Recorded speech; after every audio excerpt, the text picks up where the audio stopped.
उसके पार करते उस तरफ वैकुंठ और इस तरफ भौतिक ब्रह्मांड। ये ब्रह्मांड के सत्य से ऊपर, सत्यलोक से भी ऊपर। तो हाँ, ये भगवान के बनाया हुआ है जो सिद्ध पवित्र जल, ये बह रहा है। और एक समय की बात है, किसी कल्प में जब बलि महाराज असुरों के राजा थे,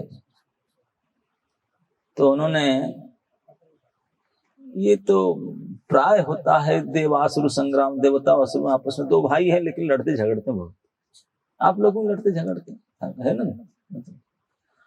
तो यद्यपि उनको बंटवारा हो गया, तो भाई आप तड़लोक में रहो, हम स्वर्गलोक में रहेंगे, भाई आप रहें, भाई भाई है। पिता दोनों का एक ही है, कश्यप दायादा, कश्यप उनके पिता है लेकिन माँ अलग अलग है। तो इसी वजह से अब उनका स्वभाव अलग है, इसी वजह से लड़ते हैं। तो कितने भी भाई भाई क्यों ना हो, कितने दोस्त हो, जो स्वभाव नहीं मिलता है ना, तो फिर तो गड़बड़ होगा ही। तो गीता में भगवान कहते हैं असुर और सुरों का मेन डिफरेंस क्या है,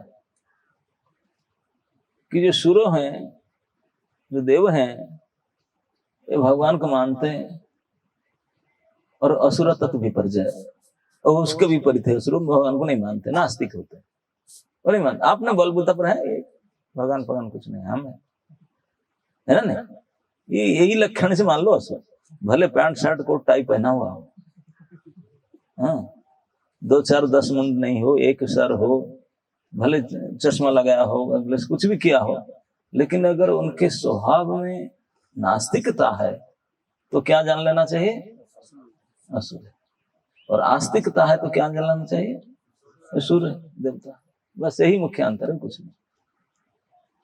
देवताओं के ऊपर में कभी भी दिक्कत आता है, परेशानी आता है, वो ठाकुर जी उनके शरण में जाता है, और वो कभी नहीं जाएगा, वो तो अपने बलबूते पर रहेंगे, मरेंगे, मरते ही हैं, मरते आए अभी तक, लेकिन फिर भी नहीं मानते, क्या करे, स्वभाव विपरीत है।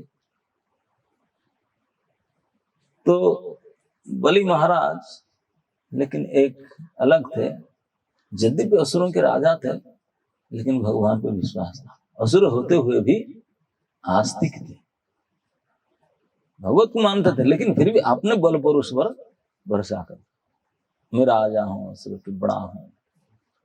जो भी हो, उन्होंने देवासुर संग्राम में हार गए थे, मारे गए थे, अपने गुरु की कृपा से बचे। तो मौका ढूंढ रहे थे बदला लेने के लिए। अब इंद्र ने कुछ गड़बड़ी किया, और असुरों का नेटवर्क बहुत हाई है, दे आर एक्सपर्ट, तो पकड़ लिया कि उनका कुछ गड़बड़ी है। तो गुरुजी के बोले ये मौका है, अभी चढ़ाव करो। तो स्वर्ग में जीत करके स्वर्ग से इंद्र को भगा दिया, जीत लिए, स्वर्गलोक को अधिकार में ले लिए, और आकर के इंद्र फिंद्र भगा दिया, उनको बाहर गए। तो बेचारे इंद्र आदि देवता घूमते फिरते कहाँ जाएं, कई बार ब्रह्मा जी के पास गए हैं, कई बार भगवान के पास गए हैं, और इस बार बार बार क्या जाए, शर्म लगता, बोले चलो इस बार मम्मी के पास चलते हैं। तो उनके माता जी के पास गए, बोले मम्मी हम देखो भगा दिया, हमको गमछा तक लाने नहीं दिए, यहाँ ना ऐसे ऐसे कर भगा दिए। तो उन्होंने, माँ है, अपने बेटे के लिए तो दर्द है ही है, तो उन्होंने, माँ के बल तो अपने पति होते हैं, पत्नी का पति ही उनके। तो कश्यप जी के पास ऐसे ऐसे है, आप कुछ कीजिए। तो कश्यप जी ने सोचे मैं क्या करूं, ये भी मेरे बेटे, ये भी मेरे बेटे। तो उनको बोले कि तुम भगवान की उपासना करो, भगवान ही सब करेंगे भलाई। तो उनको एक व्रत करने के लिए बोले, पयोव्रत, 12 दिन का होता है, दूध पी कर करना होता है, आप भी सब कर सकते हैं, कुछ नियम पालन करना होता है, दूध पिएंगे, खाली उपवास नहीं रहेंगे। हाँ बढ़िया। तो 12 दिन में ही मनोभिष्ट भगवान प्रकट हो गए। जब माता आदित्य ने इस प्रकार ढंग से की स्ट्रिक्टली, 12 दिन के बाद भगवान प्रकट हुए उनके सामने। बोले क्या बात है? वो जो बताया कि भगवान ने बोले भाई देखो ये तो ब्राह्मण की सेवा कर रहा है बोली, और जो ब्राह्मण या वैष्णव का गौ का सेवा करेगा मैं उसका विरोध कर नहीं सकता, लेकिन आप मुझे तब किए, प्रसन्न किए, आपके भी प्रोजेक्ट बेकार नहीं जाना चाहिए, तो मैं कुछ करूंगा ताकि दोनों का काम बने, उनको गड़बड़ी नहीं करूंगा और आपको माल दिलाऊंगा। तो बोले ऐसा करो मैं आपका पुत्र बनकर आऊंगा। बोले मेरे पुत्र तो देवता है। बोले छोटे देवता बनकर आऊंगा, उप इंद्र मेरा नाम होगा, मैं बनकर आऊंगा, डेट फिक्स कर दी, इस डेट में आऊंगा। तो माता अदिति के गर्भ में भगवान आए और प्रकट हुए वामन द्वादशी के दिन। श्री वामन नाम इसलिए पड़ा कि अदिति पुत्र थे, नाम तो ऋषि के नाम से उपेंद्र रखा गया। नाम क्या था? उपेंद्र, अच्छा नाम था, लेकिन साइज उनके छोटा था। ये हमारे जय वामन लोग तो बड़े साइज वाले है, कोई नाम है वामन, असली कद में वामन नहीं है, हाइट अच्छा है, लेकिन वो जो थे केवल नाम वामन नहीं था, वो रूप भी वामन था, इसीलिए नाम पड़ा, रूप के अनुसार नाम पड़ा। ये तो नाम के अनुसार नाम लिया, लेकिन उनका रूप के अनुसार नाम था। रूप 2.5 फीट का था साइज, आप लोगों तो 5 फुट होगा ना, वो 2.5 फुट थे आपके, हाफ साइज के थे। तो सब बोने वामन बोले। अब बोलते हैं भगवान वामन क्यों बने? उसका भी कारण था कि वो छोटे हाइट के बनकर का है, क्योंकि उनको इस अवतार में अपने माता जी के जो वचन दिए थे पूरा करने के लिए, बलि के पास संपत्ति है, देवताओं से छीन कर लिया, उनसे ला करके उनको देना है। तो बलि के साथ युद्ध करने लड़ाई नहीं कर सकते हैं, क्योंकि ब्राह्मण की भक्ति कर रहा है, शुक्राचार्य की सेवा कर रहा है, इसलिए उनको लड़ाई झगड़ा विरोध नहीं करेगा। तो कैसे लाएगा? दूसरा उपाय मांग कर लाएगा, है ना? छीन कर नहीं ला पाएगा तो मांग कर लाए। तो मांगने के लिए एक शायद मना कर दे, मांगना तो मांगना ही होता ना, वो कोई दाता को बाध्य थोड़ी करेंगे, दे कर जबरदस्ती गोली देखा बंदूक थोड़ी दिखाएंगे, मांग करके लाएंगे। तो मांगने के लिए, मांगने में कोई सफल तभी हो सकता है जब इतने वीक एंड हम्बल ऐसे हो जाए कि पट जाए, डोनर को पटा दे। ये कला जो फंड रेजर है, जो कर रहे हैं सब, इसका मतलब ये विद्या दिया जाता है। तो इतने होना चाहिए एक्सपर्टीज कि कैसे पटाएं, हाथ जोड़ कर, पर पकड़ करके, महाप्रसाद दे करके, सम्मान करके, बहुत प्रकार के हैं उपाय। तो जो भी हो, तो अगर मांगने जाते हैं किसको, हाँ हैकड़बाजी बड़े खड़े हो देगा, हट यहाँ से। हमेशा दाता बड़ा होता हो, लेने वाला छोटा होता, नीचे होता है। लेने वाला हमेशा नीचे रहता है। भगवान बोले मैं नीचे छोटे बनकर ही जाऊंगा, तो देख करके उन दया आ जाएगी। छोटा सा बालक है, कुछ मांग रहा है, दे दो, है ना? कोई छोटे वाले हो तो आप देना, है ना? आपसे जो छोटे हो तो उनके प्रति दया होता है, तो दया हो जाएगा। मैं देख करके कोई देने वाला डोनर दया करेगा, मुझे निराश नहीं करेगा। तो मैं पहले से रूप ही ऐसा बनाकर जाऊं कि वो मना नहीं करके राजी हो जाए देने के लिए। तो इसलिए भगवान ने अपने रूप को गोना बनाया, नाम पड़ गया वामन देव। तो इस प्रकार वामन बन करके गए। अब जैसे प्रकट हुए, बोले मुझे पहले ब्राह्मण दीक्षा दे दो। अरे भैया तेरा फर्स्ट इंस्टेंस में हुआ ना, अब कैसे दे? भक्ति शास्त्र भी किया नहीं तुमने, और क्या, कम से कम इतने साल। बोले नहीं वो टाइम काम, मुझे प्रोजेक्ट बहुत जल्दी काम करना, फटाफट ब्राह्मण दीक्षा ले लिए। ले करके वो चल पड़े, ब्रह्मचारी वेश धारण करके ब्राह्मण बन करके चल पड़े जहां बड़ी महाराज ने यज्ञ कर रहे थे। बड़ी महाराज यज्ञ इसलिए कर रहे थे क्योंकि वो तो स्वर्ग तो पोजीशन ले लिए थे, छीन करके जबरदस्ती दखल कर लिए थे। लेकिन उनके गुरु जी ने शुक्राचार्य बताया, बलि तू तो जागा तो दखल कर दे, लेकिन तेरे नाम में पेपर नहीं होगा। जब तक ओनरशिप ट्रांसफर तेरा नाम में पट्टा पावती नहीं बना तो तेरे से कोई छीन मिलेगा, क्योंकि तेरा नाम रिकॉर्ड नहीं है। बेदखल कोई भी कर देगा ना, फिर कैसे मेरे नाम में पेपर बनेगा ना। स्वर्ग के राज्य के पक्का करने के लिए कम 100 यज्ञ करना पड़े, शतक्रतु के बिना स्वर्ग अधिकारी नहीं हो सकता। बोले कराओ, फिर मैं सब रेडी कर रहा हूँ। तो शुक्राचार्य ने फिर बड़ी के आदेश से यज्ञ आयोजन किए, कल 100 यज्ञ करेंगे। तो फटाफट बलि महाराज लोकाधिपति थे, कोई कमी तो था नहीं। और शुक्राचार्य सारी व्यवस्था की, सारे बड़े बड़े ब्राह्मण ज्योतिष बुला करके और सारी सामग्री इकट्ठा करके यज्ञ करने लगे। एक एक करके यज्ञ सफल होने लगा। 98 सफलता यज्ञ पूरा हो गया। 99 चल रहा था, भगवान पकड़ बोले गया अगर 99 पूरा कर 100 किया तब तो फिर रिकॉर्ड पक्का हो जाएगा, फिर समन लाना। हाँ, उनका नाम खाता दर्ज हो जाएगा, ओनरशिप ट्रांसफर हो जाएगा। तो इससे पहले कुछ करूं, इसलिए भगवान फटाफट जमीन डाल करके दौड़े और जहां बलि यज्ञ कर रहा था यज्ञशाला पर पहुंच गए। लेकिन उसका यज्ञ विशाल राज दरबार के अंदर भवन में हो रहा था, यज्ञ स्टेडियम में, और राजा का भवन था। आधार कार्ड चेक हो रहा था भाई गेट पे, और वो तो फोटो ही नहीं खींचे थे, आधार कार्ड बनाए नहीं थे। जाएंगे क्या, सिक्योरिटी छोड़ेगा नहीं।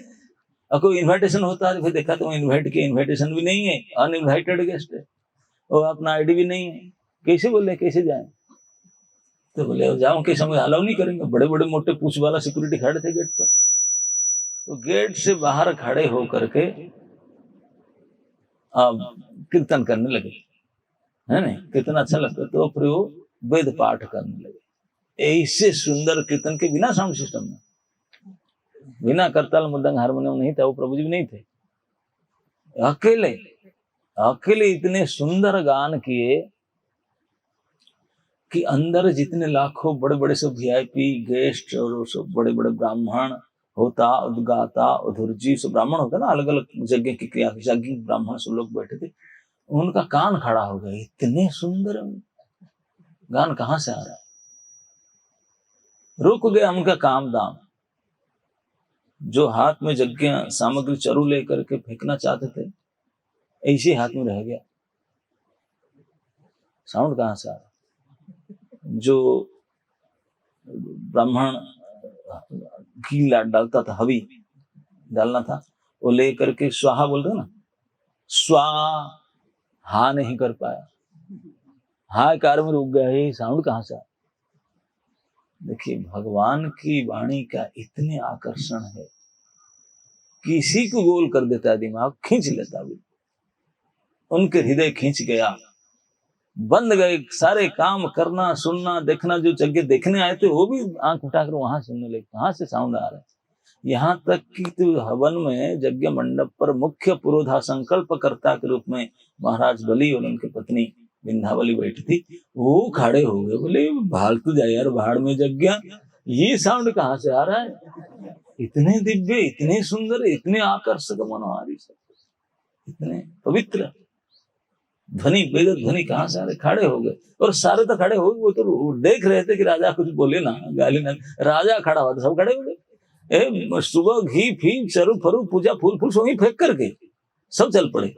कोई यज्ञ मंडप पर नहीं रहे। अब यज्ञ पूर्णाहुति को था, लेकिन सब चल पड़े। गेट पर बोली साउंड कहाँ से आ रहे। बोले देखो ये यज्ञ, देखिए इसीलिए भगवान कहते हैं यज्ञानां जप यज्ञस्मि स्थावरानां हिमालय।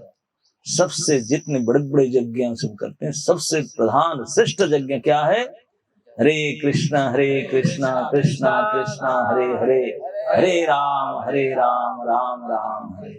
यही नाम जप ही सबसे श्रेष्ठ यज्ञ। आप लोग करते हैं ना, तो गंगा तट पर बिना आग में बिना घी में यज्ञ कर लिए, और सबसे बड़ा यज्ञ की है ना। नहीं, अगर एक माला हम जप करेंगे इतने बड़े यज्ञ होंगे, तो ही सबसे बड़ा यज्ञ। भगवान स्वयं भगवद गीता में बात करते। तो भगवान साक्षात स्वयं जब वेदगान करे तो यज्ञ उसके सामने है क्या। दौड़ के देखे तो इतने सुंदर छोटा सा डॉल लाडले प्यारा बच्चा गा रहा है, और रे बाप, केवल शब्द ही इतने मोहक था, जब रूप देखे तब तो बोल्ड आउट, खत्म। सारे राजा से प्रजा तक ब्राह्मण तक सब पूर्ण मोहित होकर के बोले अरे बुलाओ, इतने सुंदर लाला, इतने मोटा जनेऊ डाल करे तिलक करके इतने सुंदर वेद पाठ कर रहा है। अब आईडी कार्ड कहाँ चेक करे, सुपर वीआईपी रूप में उनको स्वागत किया गया, कौन पूछे। अब ले करके अंदर राजा बलि रानी विंध्यावली ने इतने उनके प्रति रीझ गए बोले हम तो आपको पूजा करेंगे। तुरंत सोने के परात मंगाए, पानी मंगाए और पैर धोए। पैर धो करके पादादक पान किए, घर में सिंचे, सर में चढ़ाए। अब सबसे पहले अभी गंगा प्रकट नहीं हुआ था, तभी गंगा भगवान की पदधूत जल है, लेकिन असली पूरा पैर को धो करके तो सारे गंगा पान करके बोली जी, लेकिन उनको पूरा शुद्ध हो गया। अभी गंगा के जन्म नहीं हुआ था उसके पहले असली ओरिजिनल गंगा जो भगवान के चरण तक पूरा को पूरा धो करके अपना पति पत्नी पी गए, सर में चढ़ा दिए, मतलब पूर्ण पवित्र हो गए वहीं पे। अब उसके बाद में फिर उनको बैठा कर पूजा कराए, चंदन की आरती उतारे, पूजा करके फिर बलि महाराज ने पूछे, हे बालक, इतने सुंदर इतना आप आए हैं, क्या अभिप्राय है, कुछ पाने के? हाँ, मैं सुना हूँ आप भारी अड़वटाई सुना कि आप दान करते हैं, बड़े दाता है जगह में, तो इसलिए तुम आया, कुछ जाचक बनकर कुछ मुझे चाहिए थी। अरे तुझे कुछ लेने के लिए आया है? मैं तो देना ही चाहता हूँ, यज्ञ पूरा हो रहा है, मैं देता हूँ आपको, मैं ये दे सकता हूँ, ये दे सकता हूँ। तुझे ब्राह्मण लड़का है, तेरे लिए अच्छा बढ़िया से ब्राह्मणी लड़की ठीक कर शादी करा दूंगा, तेरे लिए राज्य दिला दूंगा, ये कर दूंगा, एक गाड़ी घोड़ा कोठी मटर जो सब बोलते गया, ये कर दूंगा, ये दे दूंगा। थे ही बलि महाराज विशाल त्रिलोकाधिपति, एक छत्र सम्राट देने के बोले। तो वामन लोग बोले, भैया इतने, मैं छोटे से कद के ब्राह्मण हूँ, मुझे ये सब लेकर करूँ क्या, और मैं ब्रह्मचारी हूँ, है ना, आप लोग जो नहीं बने, अगर बनेंगे, उन्हें ब्रह्मचारी इतना हमको चाहिए नहीं, सब नौकरी तो एकदम छोड़ के जाते हैं जो थोड़ी, तो हमको चाहिए नहीं। मैं ब्राह्मण हूँ, ब्राह्मण का सबसे विशेषता है वो संतुष्टि, जितना है इतने में सेटिस्फाइड, डजंट वांट मोर। जो ज्यादा कामना करते हैं वो हमेशा दुखी रहते हैं, जितने इच्छा बढ़ेगा इतने ज्यादा टेंशन बढ़ेगा, दुखी होंगे। बोले इसलिए इच्छा ही नहीं, जो प्रभु जी दिए बस यही बैठा दिए। आज अगर कोई मिलेगा रोटी चावल तो ठीक, नहीं मिलेगा तो हरि बोल, गंगा पानी पी करके यही भगवती बोला हम संतुष्टि। तो इसलिए हम कैसे चाहिए नहीं टेंशन पालेंगे लेकर, कहाँ सब रखे क्या करें। अभी हम जहाँ रहते हैं कि चोर को पैसा देकर भेजो, कोई आएगा नहीं, क्यों है ही नहीं कोई आएगा, कोई यही सामान लेकर रखेंगे और डाकू चोर पीछे पड़ेंगे, है कि नहीं। ये सारे चोर तस्कर सब धन के पीछे आते हैं ना, नहीं धन नहीं कोई आएगा, कोई नहीं आएगा। सनातन गोस्वामी जो गंगा पार कर रहे थे, कुछ भी नहीं छोड़कर गामछा पहन कर गंगा तर के आए। उनके साथ में उनका क्या सेवक आया ईशान करके, वो 8 स्वर्ण मुद्रा लेकर के आया था। बोला मालिक है, साथ में कोई जरूरत पड़ेगा, 8 छिपा करके कमरे में डाल करके लेकर आया था। उनको नहीं बताया था, मंत्री सनातन जी को नहीं बताया, और आगे चल करके एक दस्यु पीछे पड़ गया, क्योंकि उनको पता लगाया कि उनके पास 8 स्वर्ण मुद्रा है, खंटी 22 कैरेट वाला। अरे इतनी बड़ी धन है ना। बोले लगते तो भिखारी जैसे गमछा पहन कर आए, लेकिन हे मां, एक ज्योतिष ने बता दिया। और बोले ठीक है, उनको बुलाओ, शाम हो जाते प्रसाद खिलाएंगे, गले काटेंगे, फिर लेंगे। तो उनको बढ़िया से रूम, पैसा भी नहीं दिया, बढ़िया से अटैच बाथरूम कमरा दिया रहने के लिए, और खाने के लिए बढ़िया पनीर सब्जी वगैरह बना करके दिया। और बोला कल सुबह ऑफिस चला था, रात हो गया, पहाड़ी घाट। सनातन गोस्वामी गंगा किनारे जंगल में कोई जान ना पहचान, ये आदमी इतने बढ़िया रहने के खाने की व्यवस्था, बोले कुछ तो रहस्य होगा। एक परम बुद्धिमान विचक्षण मंत्री थे ना, मंत्री के भारी उपस्थिति थी, वो सोचे मेरा पास तो कुछ है नहीं, इतनी सेवा क्यों कर रहा है। तो ईशान बोले ईशान ना हजूर, ना तेरे पास कुछ धन है क्या? बोला तो नहीं था, डर गया। बोला मालिक एक काम करो, बोला 7 स्वर्ण मुद्रा रखा। बोले अरे इसी काल को साथ में लेकर आया मेरे साथ आने के लिए। तू आए निकालो उसको, निकाल कर दिया, एक छिपा कर रख दिया था, 7 दे दिया। तो उसको लेकर, तो अर्धरात्रि हो चुकी, रात भर सोच रहे थे सनातन गोस्वामी, आधी रात हो चुका था। उसको लेकर के गए, और जो डाकू का घर था, जो उनको मारने के लिए अभी चंडी पूजा करके, फूल माला चढ़ा के, सिंदूर फिंदूर लगा कर, अपने तलवार को पजा करके बिल्कुल रेडी हो रहा था, टर्च लेकर निकालूंगा, अब जाकर मध्याह्न सो गए होंगे, लेकर गला काटूंगा, निकाल के ढूंढ ढांड के ले लूंगा, कहीं तक होगा भाई 8 स्वर्ण मुद्रा मुझे ज्योति से बोला है। तो बिल्कुल तैयार हो रहा था, क्वाड बंद कर पूजा पूजा कर रेडी हो रहा था, इसमें बाहर से नॉक हुआ, ठक ठक ठक। तो 12 बजे कौन कर रहा है? क्या हो गया, देवी की प्रकट हो गई क्या? देवी पूजा कर रहा था। धीरे से उठकर कबाड़ खोल करके, अरे राम, जिसी को मारने जा रहा था वही खड़ा है, जिनके गला काटने जा रहे थे वही खड़े। और तो हम कब लिए कि उनको किसे पता चला भैया, मैं उनको मारने जा रहा हूँ, तो हाँ, उनको किसे पता चला? धीरे से बोला, मैं क्या बात है? और बात करने से पहले सनातन जी तुरंत 8 स्वर्ण मुद्रा चकाचक चक चक कर रहा था। लोग बोला, हे भाई, मैं उसी के लिए तो गला काट रहा था, ये तो मुझे जबरदस्ती दे रहा है। वो समझ गए भाई ये देवता है। मैं पूजा करके ज्योति से पता लगा, पता क्या, लेकिन उनको पहले से पता चल गया है तो मेरे से ऊपर का है भाई, बड़ा देवता है, इसीलिए मैं चुपचाप लाकर दे रहा। पर पड़ गया, बोला माफ कर दो मुझे, मैं ही तैयार किया था, तेरे गले काटने वाला था, मुझे पता था। पता, अरे पता था, अरे भाई तू तो देवता है। तो रख, उसको मैं नहीं लूंगा। बोले देख, तू नहीं लेगा तो तेरे जैसे और दर्शन मिल जाएंगे, फिर जब तक मेरे पास रहेगा मेरे पीछे कोई पड़ेंगे, इसे कपट स्वागत करके गला काटेंगे। तो इसी मूर्ति को, काला मूर्ति को मैं साथ में नहीं लूंगा, तो आसान है, तू रुक, इसको नहीं लूंगा। तो बहुत खुश हो गया, बोला हे देवता, आप इतने गुण सचमुच, इतने दया है, इतने। तो बोला बहुत अच्छा है, आप तो ऐसे किए, लेकिन एक और किस लिए रख ली? ना, हाँ, मैं ज्योति से बोला था 8, अब 7 दे रहे हैं। कुछ नहीं बोले, बोला अच्छा ठीक है। जाकर ईशान सो गया था, जाकर उठा, बोले ईशान हजूर सच बताओ, और एक रख लिया क्या तूने? मंत्री साहब एक इमरजेंसी के लिए रखे। बोले ठीक है, गेट आउट, यहीं से जाओ, मेरे साथ नहीं जाओ। तेरा धन के प्रति आसक्ति है तो मेरे साथ नहीं चल सकता। अगर भगवान के रास्ता पर चलना है, धनासक्ति को छोड़ना पड़ेगा, क्योंकि कहीं रहेगा, कहीं तो पीछे पड़ेंगे डाकू चोर दस्यु, हो प्राप्ति नहीं, हर काम नहीं बनेगा, हटो यहाँ से। तो उनको निकाल दो, मैं अकेला जाऊंगा। ये गंगा तट में सनातन गोस्वामी का इस घटना। तो इस प्रकार बामन ने बोले, भाई हम तो संतुष्ट, हम रखेंगे नहीं सब। अब तुम इतने बड़े हो, तुम देना चाहते हो, ठीक है, लेकिन मैं इतना लेकर क्या करूंगा? अब क्या चाहिए तुझे? ना मैं जो चाहिए मैं वही लेने के लिए आऊँ। क्या चाहिए बोलो? ना मैं जब भी बोलूंगा, जब आप एग्रीमेंट साइन करेंगे, मैं जो बोलूंगा वो देंगे।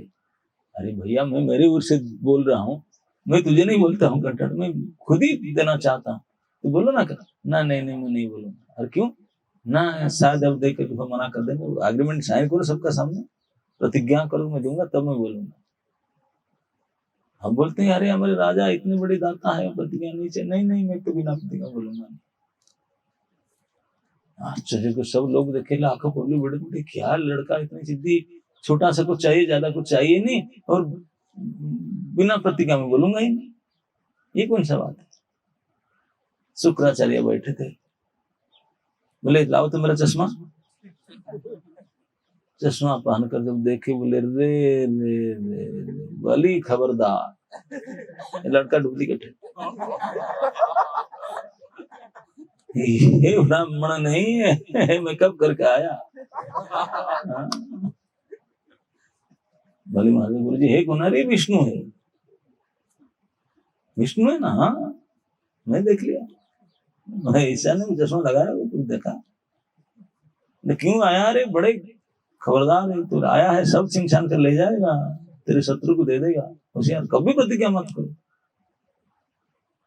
सामने वामनदेव खड़े होकर हंस रहे हैं, अपने रूप को दिखा रहे हैं, और गुरु जी पीछे खड़े हैं, बलि महाराज बीच में खड़े। इधर जो मुंह करते हैं भगवान की ओर, पूरे हृदय तक खींच जाता है, और पहले से शरण धवन जल पिला दिए, खत्म। और कितने गुरु जी डाले, कुछ काम ही नहीं कर रहा, पहले से पवित्र कर डाले। बामन ने हंस रहे, तू करना जितना करना है, कुछ काम नहीं करेगा, पहले से प्यूरिफाई कर चुका हूं उसको।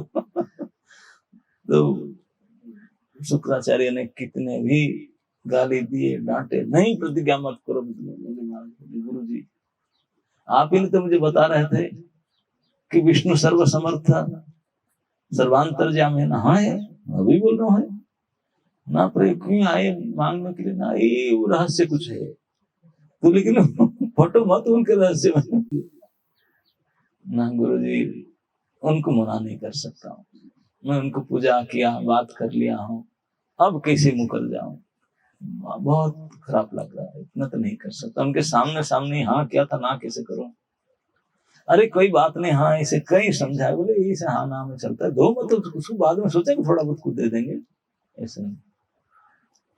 लेकिन गुरु जी के बात को बलि ने स्वीकार नहीं किया, बोले मैं तो प्रतिज्ञा करूंगा, मैं देना चाहूंगा। अरे मेरी बात नहीं मान रहा है बदमाश, तेरी अधोगति होगा, तो सारे धन संपत्ति से छीन जाओगे, नीच जोनी में जाओगे, नीच गति हो, अधोगति होगा। तो बोले वो जो हो जाए गुरु जी, मुझे जो भी कुछ हो जाए मैं तो दूंगा।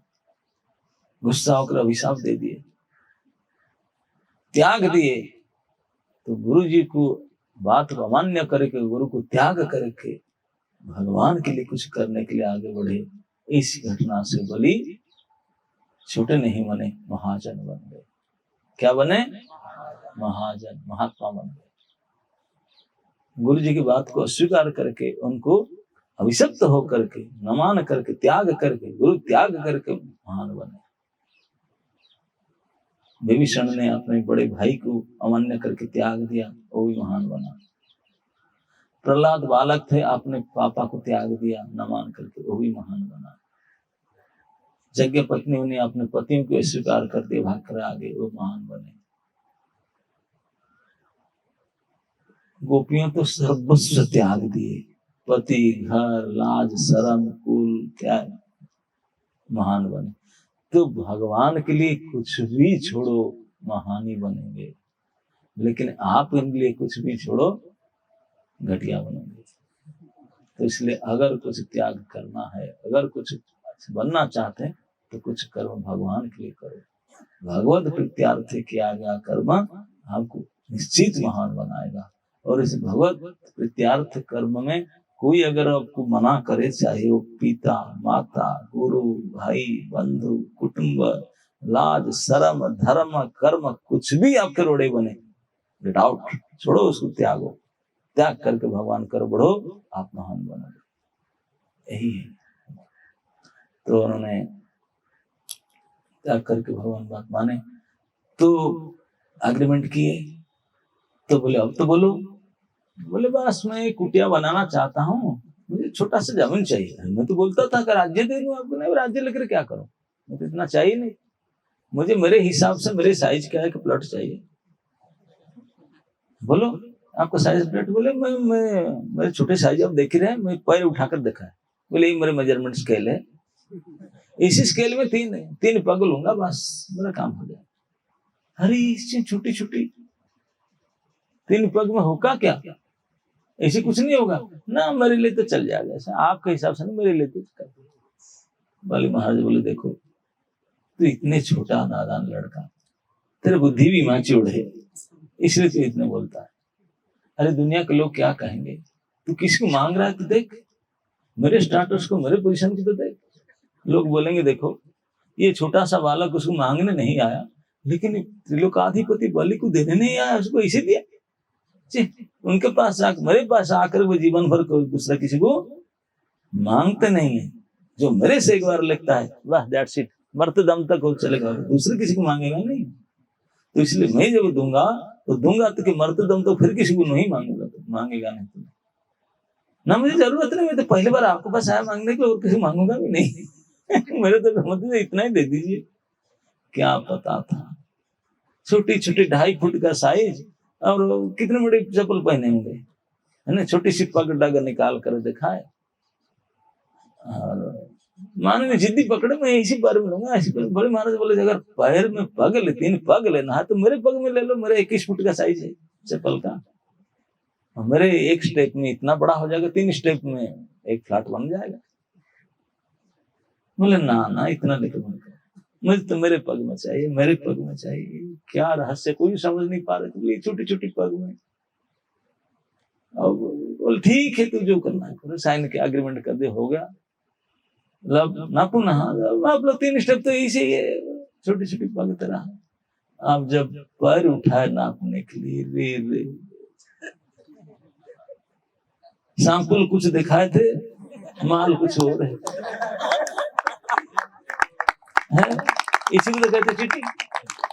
इसी को हमारे भक्त लोग वामन देव को प्रणाम करते हैं। छलयसी विक्रमणे बड़ी अद्भुत वामन। छलयसी, छलनायक भगवान, छलना तो वही करते, हम सब चीटिंग, उनको क्या करें, सुप्रीम चीटर है। ऐसे छले बिल्कुल सामने, लाखों लोग के सामने मेजरमेंट स्केल दिखाते हैं, जिद्दी के इसी पैर में, इसी पैर में। अरे ऐसे बढ़ गया, वो ना थे त्रिविक्रम बने, एक पैग में ससागरा धरा। देख रहे, देखते इसे देख रहे हैं, बढ़ती जा रहा है पैर, बढ़ती जा रहा है। दौड़ कर आए सब बड़े बड़े, चीटिंग किया, चीटिंग किया। बोला सबको चीटिंग किया, बताओ मैं क्या चीटिंग किया ना। आप सैंपल एक दिखाए थे हमारे सामने, स्केल हो रही है, नापने का स्केल। बोले भाई हमें कहीं से इंजेक्शन दे दिया क्या, आपके सामने ही खड़ा। आजकल इंजेक्शन देते ना, फल को लौकी की चढ़ा दो, इतनी लंबा हो जाता है। मैंने मेरे से कुछ चढ़ाया नहीं, ना कुछ खाया, ना एक्सरसाइज किया, ना जोड़ा, ना कुछ नहीं किया। आपके सामने आप भी खड़े, हम भी खड़े, और मेरे पैर बढ़ गया, उसमें मेरा क्या दोष है। तो कोई ग्राउंड बने कि तुम ऐसी चीटिंग करो, चीटिंग करके समझ ला कर रख दिया, मैंने कुछ किया नहीं, आपके सामने ही खड़ा। महायोगेश्वर हरि, उनको क्या लाना देना क्या है। वो इसी छोटा सा पैर इतने बढ़ गया, लंबा हो गया, लंबा हो गया, मैं क्या करूं। अरे छोटे से कद था, मैं छोटा सा तो था, लेकिन नापने सब बढ़ गया, मैं क्या करूं। इतने बढ़ाकर नाप लिए, पूरे कंप्लीट धरती, पाताल से लेकर धरती तक एक पग में, दूसरी पग ऊपर उठाए, ऊपर उठाए तो इस लोक से महलोक, जनलोक, तपलोक, सत्यलोक तक जाकर और ऊपर उठा। ब्रह्मांड के जो छात था, वो छात को फाड़ दिया, भगवान के पैर के नाखून अंगूठा में छेद हो गया। ब्रह्मांड के छेद हो गया तो ऊपर से बिरजा नदी का जल वो लीकेज हुआ, जो आया तो उनके पैर को एक अंगूठा का जो लगा था उसको धो करके पानी निकला। वो जो शुद्ध जल था, चिन्मय जल, भगवान के चरण जो खड़े थे, क्योंकि ये तो चप्पल पहन नहीं हुए हैं ना, छोटा सा ब्राह्मण गरीब बनकर गए थे, तो धूल फूल लगा था पैर में, थोड़ा कुमकुम केसर आदि लगा था उनके चरण में। उस चरण को धो करके इसलिए मटमैला हो गया रंग, उसका कलर। तो इसे कलरफुल बन करके पानी जब गिरा तो ब्रह्मा जी ने देखे, बोले ये तुम्हारे पापा के पैर है, उसे धो करके पानी गिरा, फटाक से आपने कमंडल में रख लिया। बोले मैं किसी को नहीं दूंगा, ये मेरे पदादुक है, पादुक है भगवान के। विष्णुपदी नाम पड़ा, विष्णु के पद करके आया। इसी को श्री जयदेव गोस्वामी वर्णन करते हैं। छलयसी विक्रमणे बड़ी मद्भुत मामनन, पद नख निरजनी तजन पावनन। पैर के, पूरा पैर नहीं, नख, अंगूठा के नख मात्र, पद नख निर मतलब जल, पैर के नखुन से टच होकर के जो जल निकला वो तजन पावन, त्रिलोक पावनी, 3 लोक को मुक्त करने वाले, पावन करने वाले जल। तो ये जो गंगा जी आप देख रहे हैं सामने, इस जल का महिमा क्या है, पतित पावन, पाप को पापनाशिनी है कि नहीं। तो ये पापनाशिनी, मुक्तिदायिनी, 3 लोक को पावन करने वाले ये पावर, एक पानी से आया, पानी तो कहीं दिख रहे हैं, कई कितने बार बाथरूम में, इतने इस पानी में एक खासियत, ये पोटेंशियल पावर आया कहां से, कहां से आया, क्योंकि भगवान के चरण को टच कर लिया था, नाखून के नीचे, थोड़ा पूरा चरण को नहीं, अंगूठा के नाखून के छेद से आया, तो नाखून के कुछ हिस्सा और अंगूठे के कुछ हिस्सा को टच किया था, उसमें जो थोड़ा कुछ धूल फूल लगा, थोड़ा लग गया था, बस। भगवान के एक चरण के एक कोने से स्पर्श किया था करके ये पोटेंशियल आ गया उसमें, इतने सरचार्ज हो गया वो पानी। अभी करोड़ों युग हो गया वो चार्ज डाउन होता ही नहीं। आप सुबह से फुल 100% चार्ज किया, अभी तक भाई 50 हो गया, नोकिया बैटरी हमारा, और क्या है ना, नहीं कितने भी चार्ज करके लो, पूरा दिन तो चलता ही नहीं, और नेट चला दे तो खत्म। है ना नहीं। लेकिन ये कुछ भी चला, करोड़ों युग हो गया, एक बार जस्ट टच किया था। इसलिए गंगा जी की जो कल कल कल कल धारा, अविच्छिन्न धारा कंटिन्यूअस करोड़ों साल से बह रहा है, ये क्या प्रमाणित कर रहा है ना, केवल हरिगुण गा रहा है कि हे मानुष्य देख, ये हरि कितनी महान है। जिनके पैर के नाखून को मैं स्पर्श किया था, मेरे अंदर इतनी शक्ति आ गया, 3 लोक को पावन करता हूं और करते आया हूं, करते रहूंगा। ये है हरि की महिमा के गान। तो हरि महिमा के गुणगान करते हुए ये पानी जाता है, इसलिए उसके इतने पावर है। भजन कर रही है, उनके हरि महिमा गान करते हमेशा बोले देखो मैं भगवान के चरण के धूल लेकर आया हूं, इसीलिए मेरे अंदर ये शक्ति है। इसलिए भगवत महिमा का गान करता है गंगा जी। इसलिए गंगा जी सारे नदियों में मुख्य है। बाकी नदी तो बहुत हैं, बड़े बड़े हैं, खूब पावरफुल स्रोत से, लेकिन गंगा जी का अनोख विशेषता क्या है?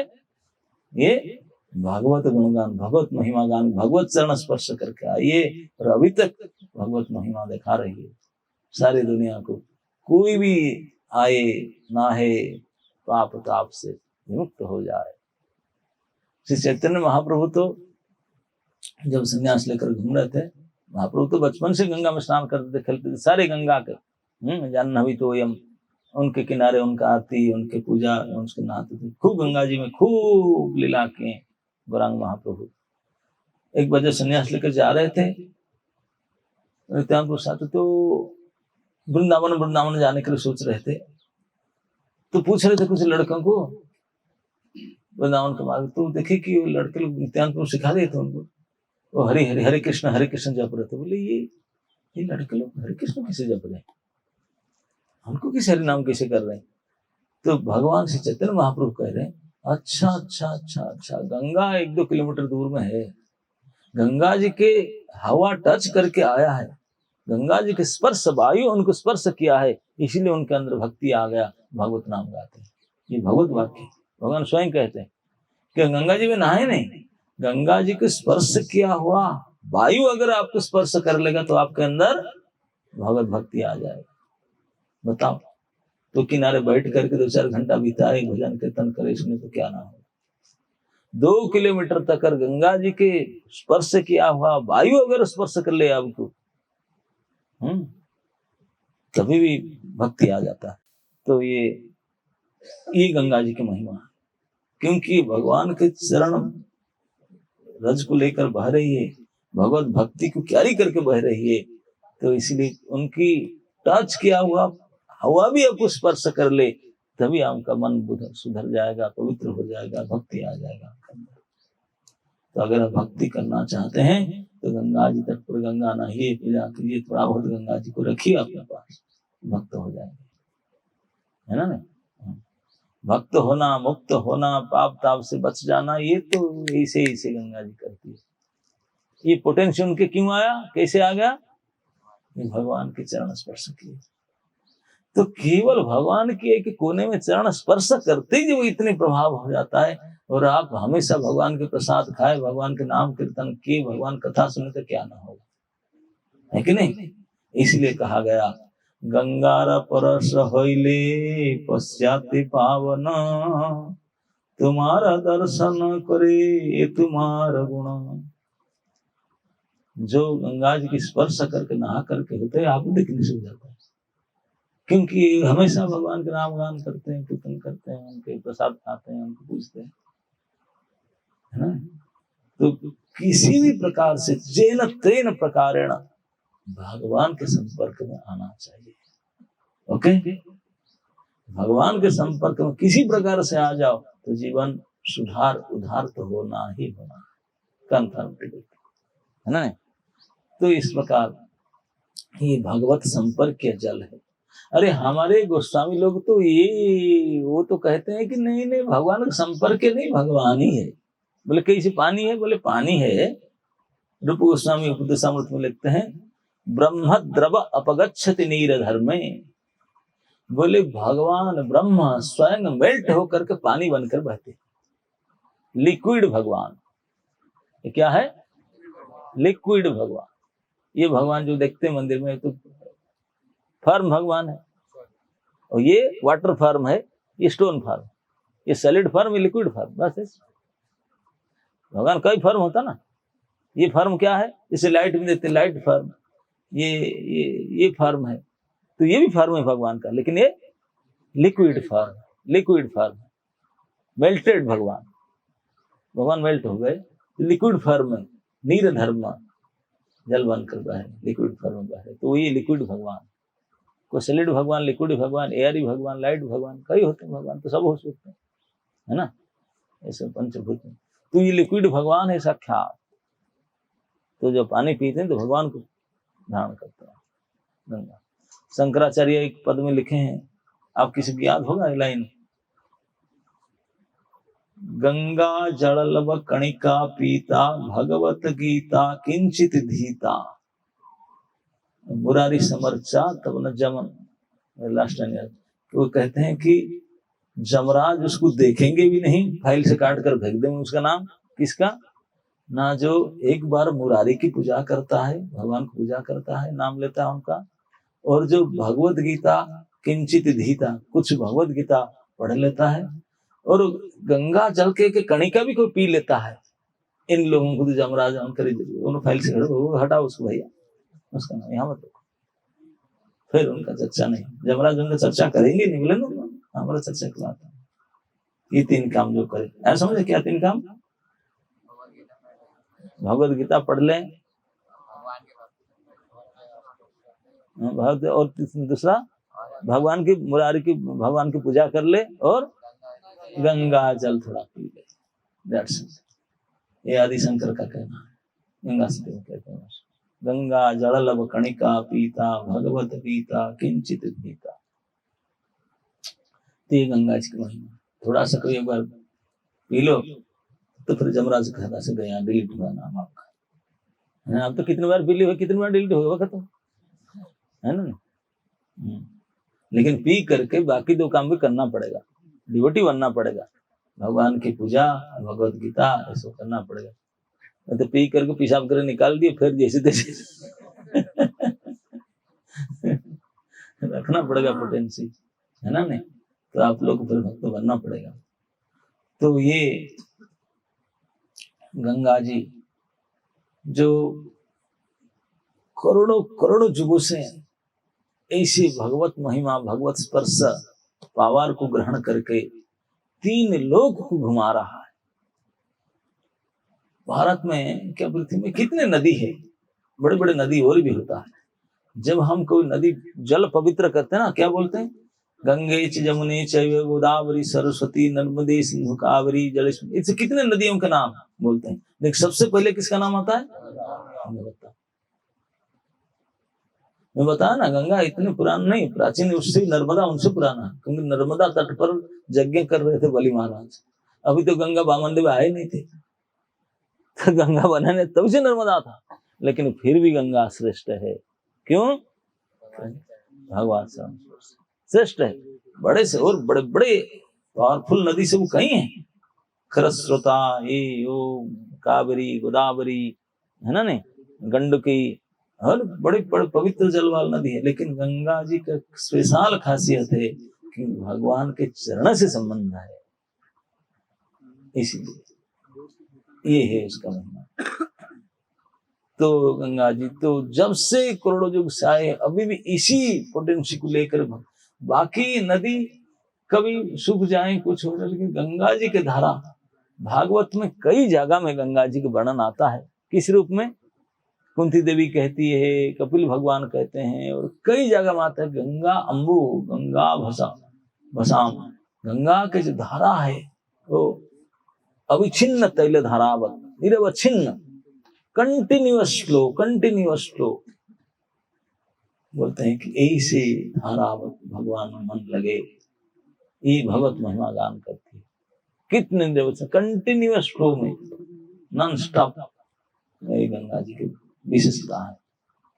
भागवत में वर्णन है कि जो पहले जमाने में गाड़ी घोड़ा था नहीं, जो लोग सब इंटर प्लानिटरी ट्रांसपोर्टेशन था नहीं, कैसे जाएंगे इस धाम से इस लोग को जाएंगे, इस लोग कैसे जाएंगे, जब जेट प्लेन नहीं था, तो बड़े बड़े ऋषि महर्षि लोग, योगी लोग आकर गंगा जी में डुबकी लगा देते। गंगा की धारा चलती कंटिन्यूस, तो गंगा के धारा के साथ इस लोक से दूसरे लोक चले जाएंगे, क्योंकि 3 लोक बहती हो, उनका धारा फ्लो करता है, इसलिए उनके धारा के साथ जाओ तो जो स्टॉपेज में उतरना उतर जाओ, नहीं तो चलता रहेगा, फिर लाके वहीं छोड़ देगा। यहाँ जाओ, पाताल, स्वर्ग, भूलोक, भूलोक, महलोक, सारे लोग घुमा कर ले आएगा, पूरा घूमता रहता है धारा उसका। तो इसलिए कुछ लोग उसके द्वारा ट्रैवलिंग करते थे, ठीक है, कंटिन्यूस फ्लोइंग, चलती ट्रेन में कोई चढ़ जाएगा, चला ले जाएगा। मैं ये कहता था कि जितने नदी और पूरे देख रहे हैं धरती पर, सारे नदी कहीं ना कहीं पहाड़ से निकला है कि नहीं? पहाड़ से निकला तो उसका नाम पड़ता है कि नर्मदा, ये सिंधु, ये गया, कावेरी, ये दया, वो अलग अलग नाम से, लेकिन नाम उनका तभी तक आईडी प्रूफ उनके साथ रहता है, नाम रहता है, जब तक समुद्र में नहीं मिलते। समुद्र मिल गए तो नाम निशान रहता है उसका, खत्म, उनका आईडी खत्म, उनका नाम फाउंड नहीं रहता। कोई भी नदी ऐसा नहीं है जो समुद्र में मिलने के बाद उनका नाम मेंटेन कर पाए ना, लेकिन ये एक नदी है, जब से निकला तभी से उनका नाम है। समुद्र में मिला, समुद्र को अपना नाम चेंज करना पड़ा, उनका नाम चेंज नहीं हुआ। जब सागर में मिला तो क्या हुआ? गंगा सागर, गंगा जी का नाम तभी भी रहा। सागर एफिडेविट किया आपने, बोले क्यों? क्योंकि वो सागर में मिलते नहीं है, सागर होते हुए वो चले जाते हैं, फिर दूसरे जाते हैं, ये मिक्स नहीं होता सागर में ना। थ्रू ओशन ही फ्लोस डाउन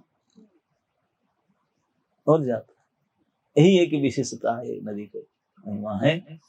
इस समुद्र में मिलता नहीं है, समुद्र को पवित्र करते हुए समुद्र के मार्ग से फिर दूसरे लोग को चले जाते हैं, इसलिए तीनों को वाही नहीं, ये कंटिन्यूअस धारा चलता है। जो एक बार भगवान से निकलती है करुणा प्रकट करने के लिए, लोगों को कल्याण करने के लिए, भगवान के जो अशेष कल्याण गुण गण धाम भगवान कल्याण तो कभी नॉन स्टॉप कल्याण करता है, ये भगवान के गुण है। इस गुण को कैरी कर दिए, इसलिए भगवान की गंगा जी की महिमा। इस गंगा जी कि महाभारत के जो हीरो है पितामह भीष्म, उनका ये सौभाग्य था गंगा जी के पुत्र बने। गंगा जी देवलोक में रहती थी, स्त्री के रूप में, बड़ी कथा आती है। जब उनको महाभिषेक राजा थे, किसी प्रकार नृत्य करते समय उनको अभिशाप हुआ कि इसने मृत्यु में जाना पड़ेगा, तो वसु लोग को अभिशाप था कि जाकर के आना पड़ेगा, तो उन लोग ने चूज किए, तो एक वसु जो वशिष्ठ ने साफ दी तो ही विष्णु बने, देव नाम वसु। तो गंगा जी आकर के नीचे एक स्त्री के रूप में, तभी राजा थे। विष्णु जी के पिता का नाम क्या है महाराज? शांतनु, शांतनु महाराज शादी के, शादी करते गंगा जी भाई दिव्य देवी है। बोले मेरा कंडीशन, बोले क्या? मुझे आप कुछ नहीं कहोगे, टोकोगे नहीं, रोकोगे नहीं, मुझे करूंगा, अगर रोकोगे तो मैं भाग चली जाऊंगी। बोले नहीं, इस कंडीशन में शादी किए तो रहे। गंगा जी की पत्नी के रूप में गंगा जी शांतनु महाराज के साथ रही। बेटा हुआ, सुंदर बेटा हुआ, राजपुत्र पैदा हुआ। कोई पूजा क्या हो गया, पुत्र को उठा के ले गंगा फेंक दी। कैसे माँ है यार, बेटा हुआ, बेटा को उठा के ले फेंक दी गंगा जी में। लेकिन कुछ बोलेंगे नहीं कि कंडीशन पहले कुछ रोकना नहीं टोकना नहीं, डर के मारे चली जाएगी, इसलिए कुछ बोले नहीं। पहला बेटा को मार डाले, दूसरा पुत्र हुआ, उसको फेंक दी, तीसरा पुत्र, 7 लड़का उठाकर फेंक दी। तो 8वां जब हुआ, शांतनु बोल दी टू मच, अरे ये सारे कुल नासिनी। बोले तू कैसे यार, कैसे इसे क्या कर रहा? गंगा जी बोले थैंक यू, आज per hour agreement, I am going. चल पड़े। बोले लेकिन आप पालेंगे कैसे, आपका तो कोई है नहीं, छोटी सी बात है, मैं ले जाते हैं साथ में। तो गंगा जी ने इस 8वां संतान को अपने साथ में ले गई।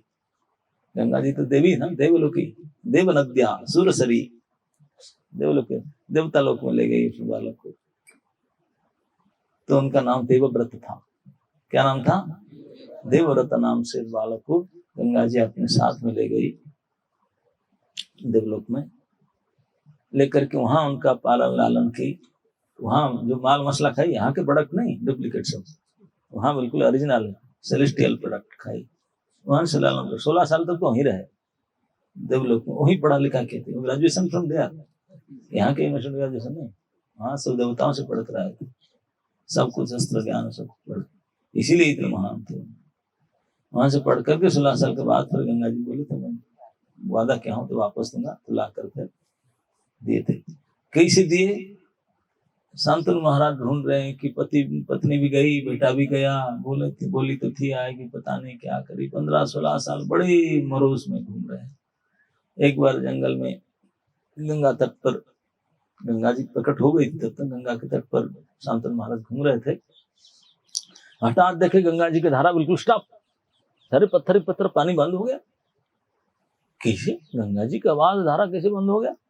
देखे कि लड़का खड़ा है 16 साल का, और बाण मारा है, बाण मार करके ऐसे डैम बना दिया, आपके तेहरी भागीरथी डैम सब फेल। ये तो लीक भी करता है, स्टप, इतना स्टप नहीं कही, वो केवल कोई 50,000 करोड़ खर्चा करना नहीं, कोई आर्चिडे कुछ नहीं, ये उठाया बाण मारा, स्टप, पानी एक ड्रॉप नहीं जा सकता, पूरा रोक कर दिया। ऐसे विद्या था उनके पास, इतनी शक्ति था, बिना कुछ काम के विदिन ए मिनट डैम बन गए। अब डैम बनाने के लिए पता नहीं कितने साल लगा, कितने हजार करोड़ रुपए खर्चा किए, है ना? नहीं, लेकिन ये एक मिनट, ये शक्तिधर थे पितामह भीष्म। क्यों? गंगा पुत्र, गंगा जी के पुत्र, कितने महिमा हुआ, एक बार रोक दे रास कर। तो पिता शांतनु आश्चर्य हो गए, इतने प्रभाव, इतने पराक्रम। जाकर आश्चर्य देख रहे थे, तो उनकी पत्नी गंगा जी पानी से उठी, प्रकट होकर के प्रणाम करी पति को। बोले आप? बोले यही तो आपका ही बेटा है, लाया था आपको देने के लिए, अभी हो गया हमारा, अभी लेके जाइए। मैं अब तक पालन पोषण की, पढ़ा लिखा दी, ग्रेजुएशन हो चुका है, ये सर्टिफिकेट है, बायोडाटा फॉर्म दे दिया। तब शांतनु महाराज लेकर के आए देवव्रत, गंगा पुत्र, है ना? पितामह भीष्म, जिनको कितने बड़े महिमा थे, परशुराम के साथ लड़ करके टिके, प्रखंड ब्रह्मचारी थे, और कितने कितने महिमा है, कितने। जब उन्होंने सरसज्जा में पढ़े, जब क्लास देने लगे, संसार के जितने बड़े बड़े ज्ञानी ध्यानी मानी सब आकर सुनने लगे उनसे, इतने विद्वान पुरुष थे। क्यों? गंगा पुत्र है, गंगा जी। तो इसलिए गंगा जी की महिमा भगवान भगवत गीता में स्वयं कहते हैं, सोतसाम अस्मि जाह्नवी। जितने प्रकार की बहते हुए पानी है, नदी है, इन सब में मैं श्री गंगा जी हूँ, जाह्नवी, मैं ही हूँ। भगवान स्वयं कहते हैं, मैं ही जाह्नवी। तो इस प्रकार गंगा जी के, राम के गंगा जी के साथ लीला, गंगा पार करते हैं। तो इसलिए प्राय इस गंगा एक ऐसी नदी है, गंगोत्री से लेकर के गंगा सागर तक दोनों तट में कितने मठ, मंदिर, आश्रम, कितने देव पूजा, क्या क्या मंगल कृत्य नहीं होता, एक केवल गंगा जी के लिए। आज आप हरिद्वार, ऋषिकेश में इतने सारे मठ, मंदिर, बाबा और सब वैरागी पुरुष देखते हैं, इसके कारण केवल गंगा जी। ये ना होता कुछ ना होता। नदी तो बहुत जगह में है, लेकिन ये है क्यों? क्योंकि भगवत गुणगान करती हुई चली है, भगवत चरण स्पर्श करके, भगवत पद महिमा, भगवत पदरज महिमा, भगवत पादादुक, भगवान की शरणादुक। इसी कारण से कोई भी दूर दूर से लोग आए, पाप ताप सब नष्ट होता है, पवित्र होते हैं और भगवत उपासना करते हैं, भक्ति करते हैं। हमारे वैष्णव के परम धन अमर पुराण भागवत की उत्पत्ति गंगा तट से हुआ था, है ना? नहीं, यही बात है। तो गंगा जी के महिमा तो अपरंपार है, अपरंपार है। तो ये गंगा, हमारे संस्था के संस्थापक आचार्य प्रभुपाद जी आपने स्वास्थ्य लाभ के लिए एक बार वृंदावन बोले, बोले कि वृंदावन वृंदावन नहीं, वृंदावन से उठ करके ऋषिकेश आ गए थे। पता है यहाँ ऋषिकेश उस तरफ थे, क्योंकि वो भी चाहते थे कि इतने स्वास्थ्यप्रद जगह, इतनी सुंदर जगह, बोले यहाँ अल्टर नहीं, बोले अल्टर क्या है, गंगा जी को देखो, वही पूजा करो, प्रणाम करो, वही मंदिर के मंगल आरती हो गया, उसी का हवा लगने से भक्ति हो जाता है। वहां क्या करना है, मंदिर अल्टर कीर्तन दूसरी जगह में करना पड़ता है, यहाँ तो कुछ नहीं जरूरत है, यही है, यही श्री भागवत विग्रह, उनके उपासना, उनके पूजा, उनको पी लो, स्नान कर लो, जल का वास हो गया। इसलिए हमारे यहाँ से, और ये कितने बड़े बड़े आचार्य सब गंगा जल आज भी विश्वास है। इसी गंगा जी की भागीरथ ने इसलिए धरती पर लेकर, धरती में नहीं थी, वो देवलोक में थी। देवलोक से पहले ब्रह्म कमंडल, उसके पहले विष्णुपदी, फिर ब्रह्म कमंडल, फिर ध्रुवलोक, फिर देवलोक। देवलोक से 3 पीढ़ी तपस्या करके सूर्यवंशी के राजा भगीरथ उनके लेकर आए नीचे धरती पर, और उनके जो पूर्वजों की राख जल करके पड़ा था, और राख को गंगा जल स्पर्श किया, उद्धार हो गया हम लोग। जब राख को हजारों साल के बाद में जल स्पर्श किया, उद्धार हो गया। अब तो अभी जिंदे है, स्पर्श कर लो, आपके क्यों नहीं हो गए, फ्रेश से उद्धार हो जाएंगे, है ना। नहीं, मैं इसलिए कह कि दिन में कम से कम 5 मिले 2-3 बार स्नान कर लो, तो लगाओ यार। जब मरने के बाद राख बन जाते हैं तभी भी काम बन जाते हैं, हम तो अभी भी है जो, अभी भी कुछ काम फ्रेश है कि नहीं। ये प्रभाव है पानी के, अमित प्रभाव संपन्न भगवत गुण वाहिनी, ये भगवती गंगे। तो उनके साथ संपर्क रखना, उनके तट में बैठना, उनके जल को स्पर्श करना, पीना, नहाना, उनके बारे में बोलना, उनके बारे में सुनना, उनको दर्शन करना, सब भक्तिमय कर्म है, महान, सब महान। क्योंकि वो स्वयं भगवान इस जल रूप में बहते हैं अपने प्रभाव दिखाने के लिए। तो ये चिराकाल से, अनेक वामन देव के समय से गंगा जी कंटिन्यूअस धारा अब तक बह रही है, बहती ही रहेगा जब तक धरती रहेंगे। भविष्य पुराण में कहा गया है कि जब तक भगवान है उसका प्रमाण है कि गंगा जी है, क्योंकि साक्षात गंगा जी भगवान की उपस्थिति के प्रमाण है। एक कलियुग में 4 में भगवान की उपस्थिति है, 4 वस्तु में, इसमें एक है गंगा जी, तुलसी जी, शालिग्राम जी, भगवत नाम, इस भगवान की पहचान है।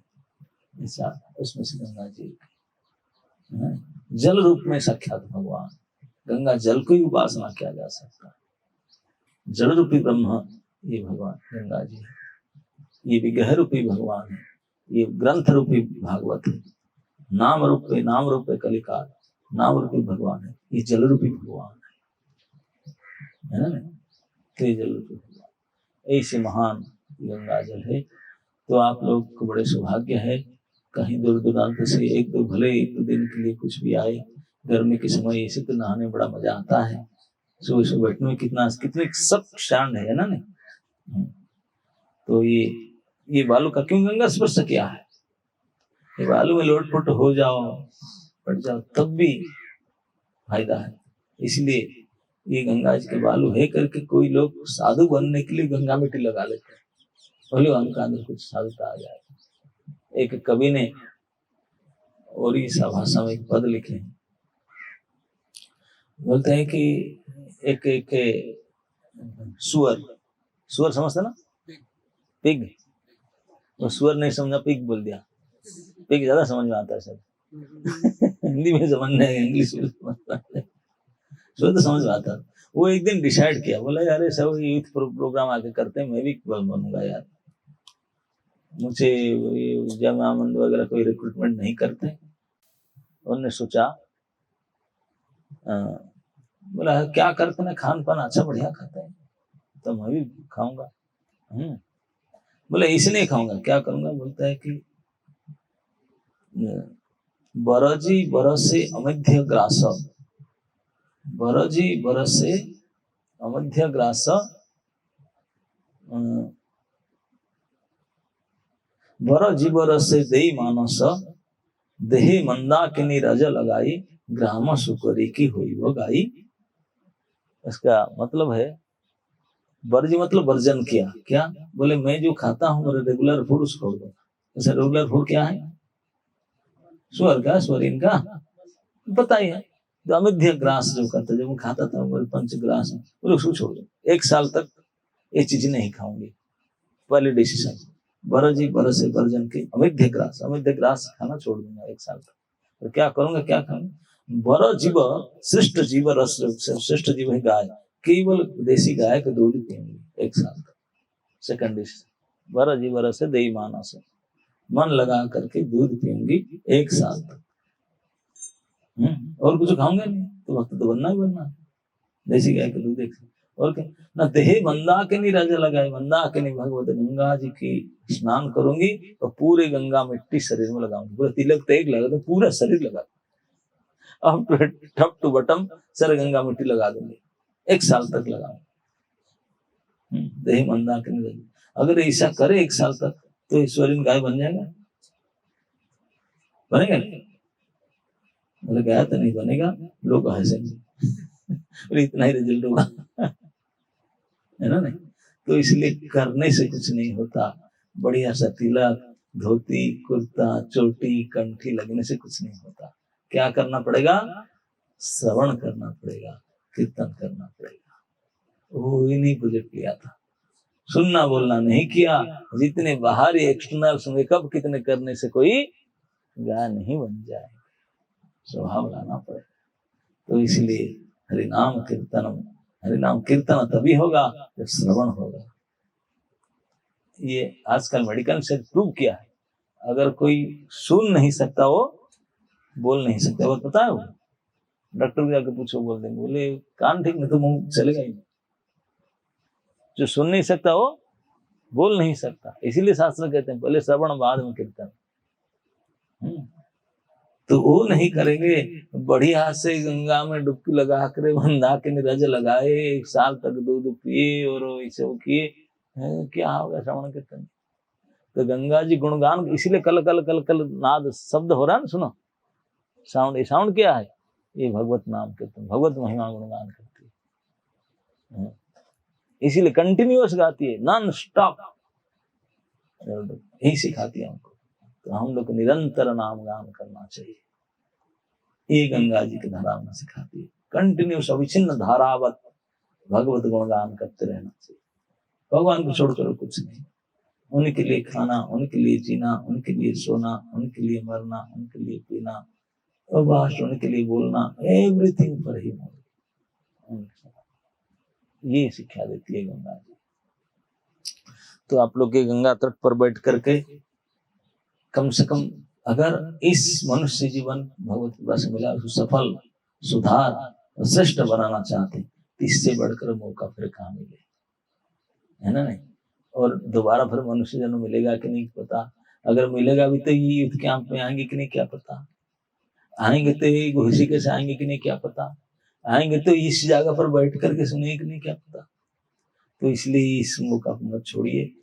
वहां जाते समय में, आश्रम पास आते समय गंगा जी तट में जाकर के जल स्पर्श करके हाथ जोड़ कर प्रार्थना कीजिए, हे गंगा मैया, हे भगवत पादाद पर मुझे आपके शरण में रखिए, ऐसी कृपा कीजिए कि आपको जैसे कंटिन्यूअस धारा भगवत नाम महिमा बोलते हुए, प्रचार करते हुए अपने गंतव्य को जाता है, इस प्रकार मेरे मन, मेरे बुद्धि, मेरे इंद्रिय में यही शक्ति आ जाए, मैं भगवान के गुणगान नाम गान करते हुए केवल भगवत प्रसन्नता के लिए मैं जीवन जीऊं, यही मेरे लक्ष्य की प्राप्त करूं, यही हमको कृपा कीजिए। इस प्रकार गंगा जी को वरदान मांगे। माँ है ना, बड़े करुणामयी है, वो कृपा कर सकती है। लेकिन अगर संकल्प से और कोई गड़बड़ मांगे तो फिर माँ समझ लेगी तो बड़े कपटी है ना? नहीं, माँ को अगर सही उद्देश्य नहीं करेंगे तो वो नहीं सुनेगी आपको बात, है ना? तो इसलिए सही संकल्प, सही प्रार्थना गंगा जी के तट पर कर लेना चाहिए, है ना? भगवान श्री चैतन्य महाप्रभु गंगा तट पर बैठ करके अपने बालकों को पढ़ाते थे शाम के समय में। गंगा तट पर खूब बड़े विद्वान केशव काश्मीरी की दिमाग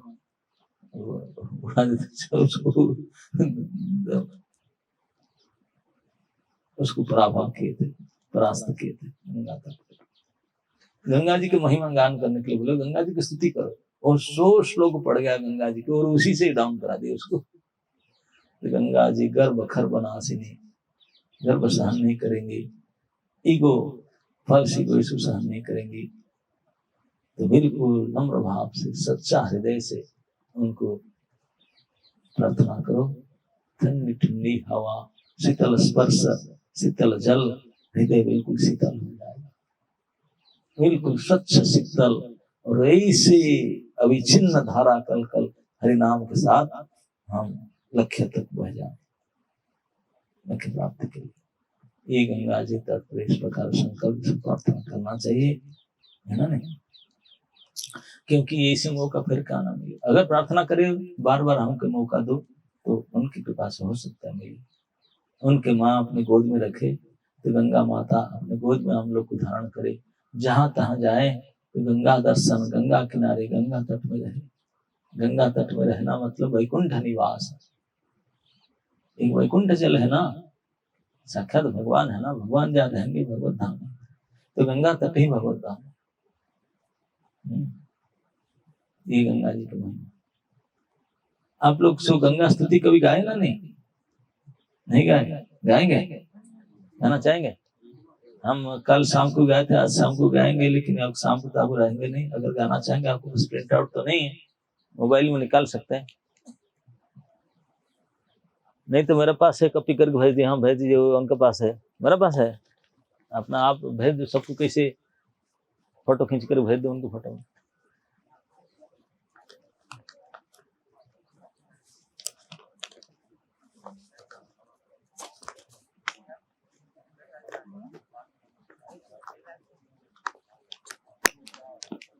गंगा जी की स्तुति जिनका बस फोन है, फोन में ले लो, वैकुंठ भेज दो सबके।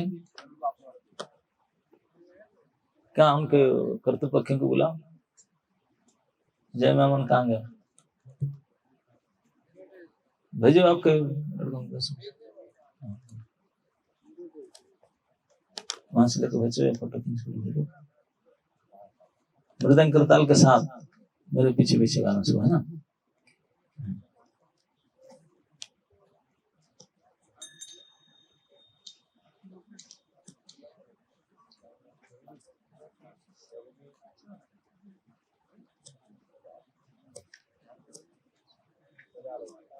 देवी सुरेश्वरी भगवती गंगे, हमारे मायापुर में गंगा तट पर डेली इसको पाठ करके पूजा करते हैं, आरती करते हैं।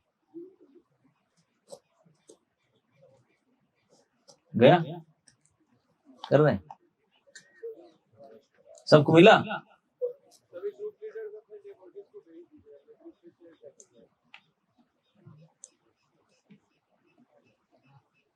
सब खोल करके थोड़ा एनलार्ज करके पढ़िए। मैं धीरे धीरे पढ़ूंगा, संस्कृत में है, तो मेरे पीछे पीछे आप बोलेंगे, ओके? हम एक एक पक करके बोलेंगे। रेडी ना? और कोई प्रोसेस में है?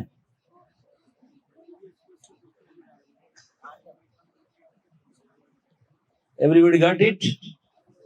स्टार्ट करें। स्टार्ट करने से पहले गंगा जी की ओर मुंह करके हाथ जोड़ के प्रणाम कर लीजिए। मन से, तन से, बुद्धि से प्रणाम कीजिए। हर हर गंगे। ओके। देवी सुरेश्वरी भगवती गंगे, देवी सुरेश्वरी भगवती गंगे, त्रिभुवन तारिणी तरल तरंगे,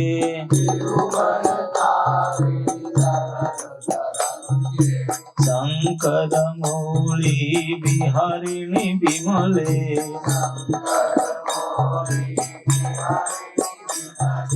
मम मतिरास्तं तव पद कमले,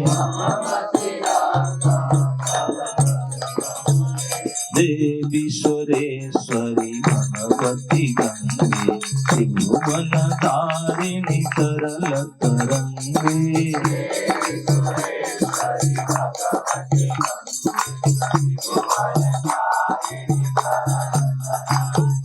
भागीरथी सुखदायिनी माता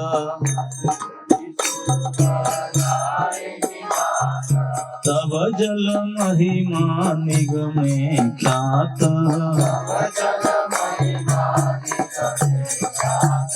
नाहं जाने तब महिमानं पाहि कृपामयि मम अज्ञानम् देवी सुरेश्वरी भगवती गंगे त्रिभुवन तारिणी तरल तरंगे देवी सुरेश्वरी भगवती गंगे त्रिभुवन तारिणी हरिपद पाद्य तरंगिणी गंगे हिम विधु मुक्ता धवल तरंगे दूरी कुरु मामा दुष्कृति भारम कृपया कुरु कृपया भव सागर पारम देवी सुरेश्वरी भगवती गंगे त्रिभुवन तारिणी तरल तरंगे देवी सुरेश्वरी भगवती गंगे त्रिभुवन तारिणी तरल तव जलममलं येन निपीतं परमपदं खलु तेन गृहीतं मातः गंगे त्वयि जो भक्तः किलतं द्रष्टुं न जमः सक्तः देवी सुरेश्वरी भगवती गंगे त्रिभुवन तारिणी तरल तरंगे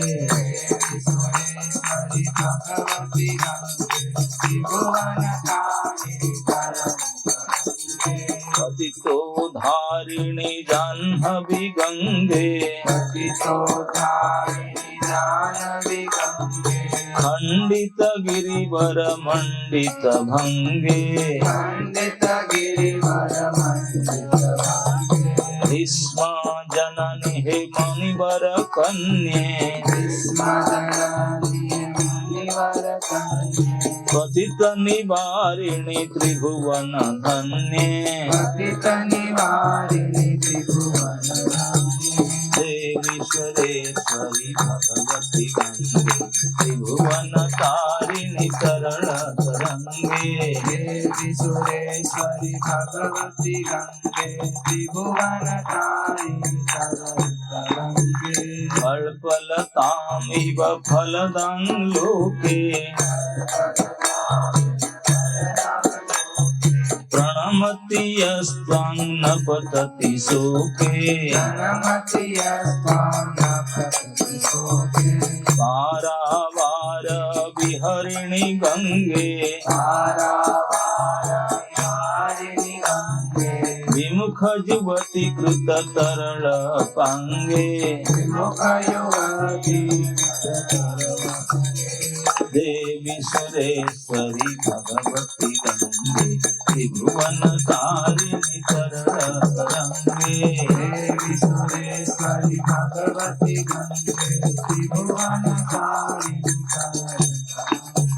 तव जन्मातः श्रोतः स्नातः पुनरपि जठरे सोऽपि न जातः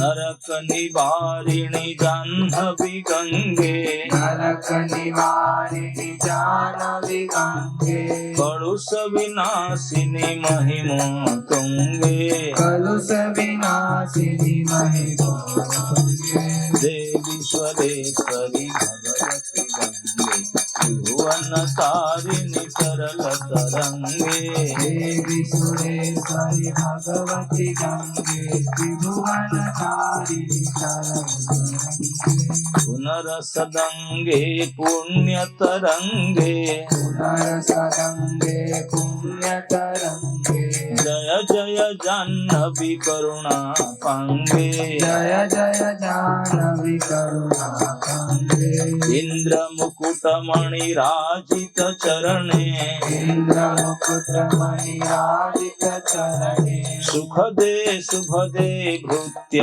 शरणे शुभदे शुभदे भृत्य शरणे देवी सुरेश्वरी भगवती गंगे त्रिभुवन तारिणी तरल तरंगे देवी सुरेश्वरी भगवती गंगे त्रिभुवन तारिणी तरल तरंगे रोगं शोकं पापं तापं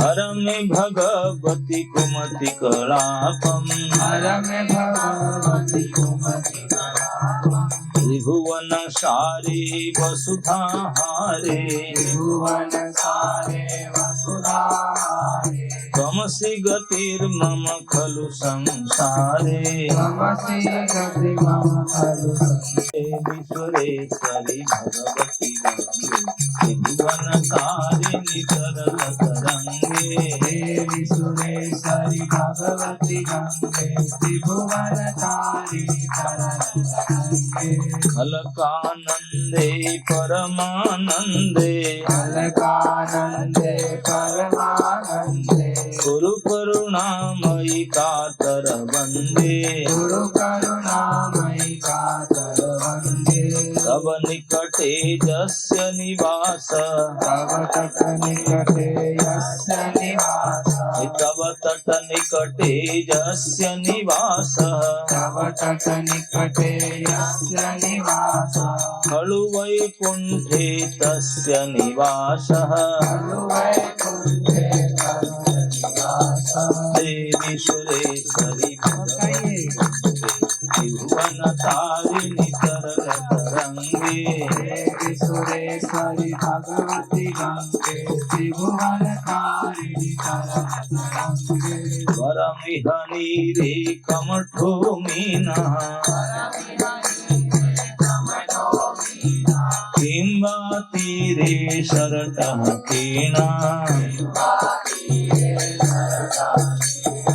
अथवा सकोचो मलिनो दीनः अथवा सपथो मलिनो दीनः तब नहि दूरे नृपति कुलीनः तव नहि दूरे निपति कुलीनः देवी सुरेश्वरी भगवती गंगे त्रिभुवन तारिणी तरल तरंगे सुरेश्वरी भगवती गंगे त्रिभुवन तारिणी तरल तरंगे ओ भुवनेश्वरी पुण्ये धन्ये ओ भुवनेश्वरी पुण्ये धन्ये देवी द्रवामयी मुनिवर कन्ये देवी द्रवामयि मुनिवर कन्ये गंगास्तवमिव अमलं नित्यं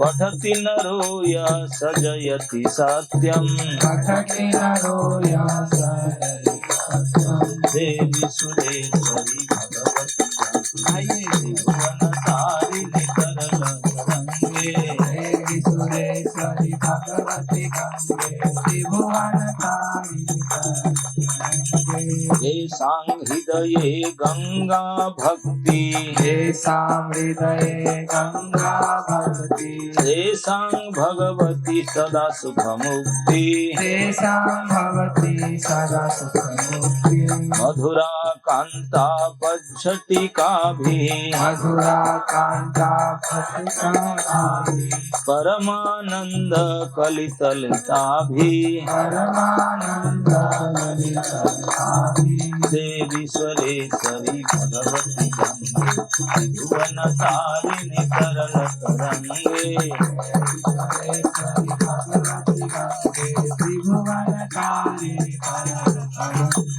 गंगा स्तोत्रमिदं भव सारं वांछित फलदं विमलं सारं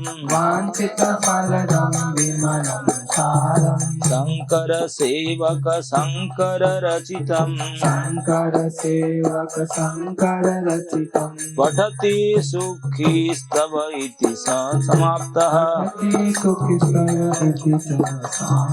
देवी सुरेश्वरी भगवती गंगे त्रिभुवन तारिणी तरल तरंगे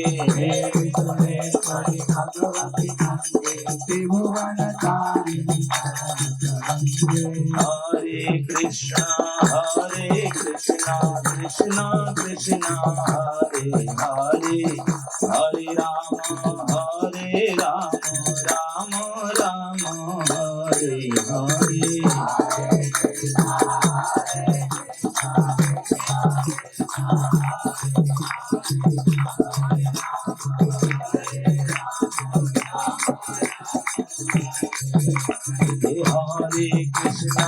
हरे कृष्णा कृष्णा कृष्णा हरे हरे हरे राम राम राम हरे हरे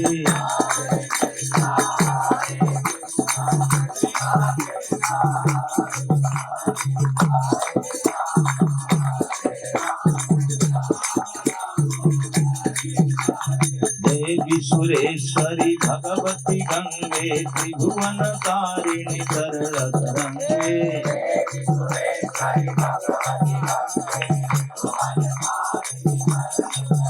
हे हर हर गंगे जय जय गंगे हे हर हर गंगे जय जय गंगे हे हर हर गंगे जय जय गंगे हरे कृष्णा कृष्ण कृष्ण हरे हरे हरे राम राम राम हरे हरे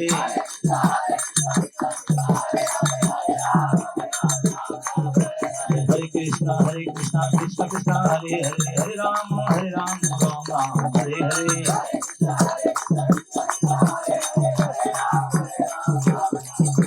हरे कृष्णा कृष्ण कृष्ण हरे हरे हरे राम राम राम हरे हरे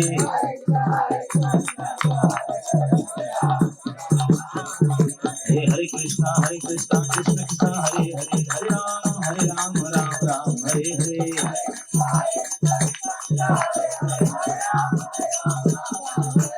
देवी सुरेश्वरी भगवती गंगे त्रिभुवन तारिणी तरल तरंगे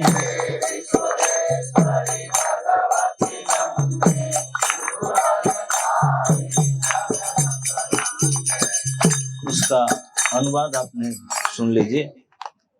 हे देवी गंगे, तुम देवी गण की ईश्वरी हो।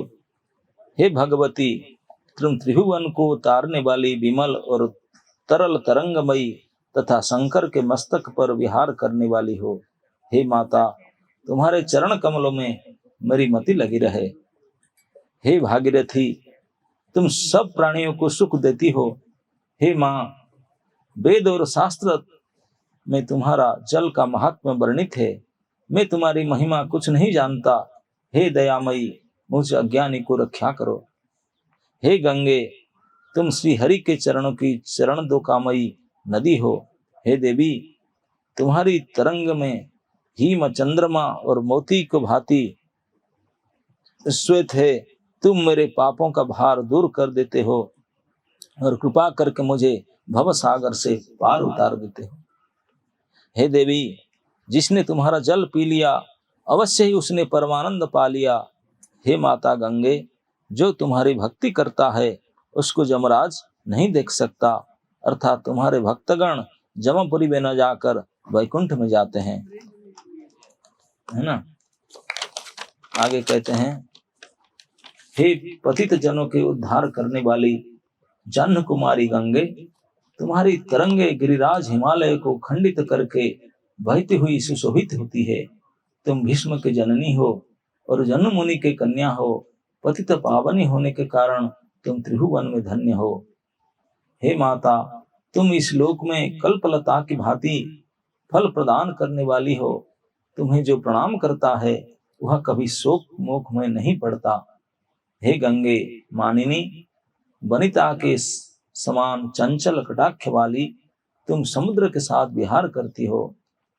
हे गंगे, जिसने तुम्हारे प्रभाव में, तुम्हारे स्रोत में स्नान कर लिया, वह फिर मातृगर्भ में प्रवेश नहीं करता। हे जाह्नवी, तुम भक्तों को नरक से बचाती हो और उनके पापों का नाश करती हो। तुम्हारा महात्म्य अतीव उच्च है। हे करुणा कटाक्ष वाली जाह्नपुत्री गंगे, मेरे अपावन अंगों पर अपनी पावन तरंगों से युक्त हो उल्लसित होने वाले तुम्हारी जय हो, जय हो। तुम्हारे चरण इंद्र के मुकुटमणि से प्रदीप्त है। तुम सबको सुख और शुभ देने वाली हो और अपने सेवक को सदा आश्रय प्रदान करती हो। हे भगवती गंगे, तुम मेरे रोग, शोक, ताप, पाप और कुमति को हरण कर लो। तुम त्रिभुवन की सार और वसुधा के हार हो। हे देवी, इस संसार में एकमात्र तुम ही मेरी गति हो। हे गंगे, हे दुखियों की वंदनीय देवी, तुम अलकापुरी को आनंद देने वाली हो और परमानंदमयी हो। तुम मुझ पर कृपा करो।